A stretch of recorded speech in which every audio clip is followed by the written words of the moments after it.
Question one. Of the 13 participating charter schools, did you reach out to each one of them, or did you send a general request for interest in becoming part of this group? How did you do that? For the working group, we reached out to individual schools after first a brainstorm internally, as Ms. Exshin mentioned, with some of those criteria about being representative. So it was, once we had that and we made our assessments, we then reached out. So did any charter schools call you and say, how come we weren't included in this group? Did anybody do that? To date, I have not received such a call. Because there's some schools on here that I think should be here, but who am I? Just a board member. So in the future, before another committee is formed, I think we should have input into who these people are. That's my first request, okay? My second comment is about other members of this group, and one of them is the California Charter School Association.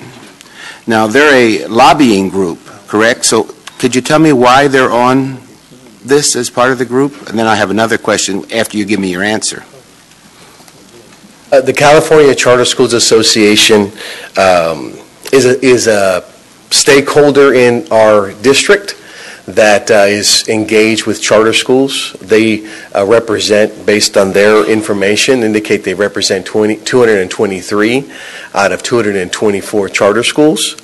And we assessed that their voice at this point was important to continue the work forward. So that was your group's decision to include them? Yes. But I may not necessarily agree with you, so in the future, I would like to be presented to the board for our comments too. Because I would say, why don't you add TEACH, the group led by Ms. Jackie Goldberg? TEACH should be part of that group. If California charter schools are part, why can't TEACH be part? Okay.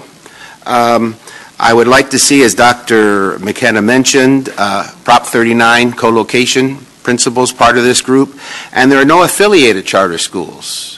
Is that on purpose, or?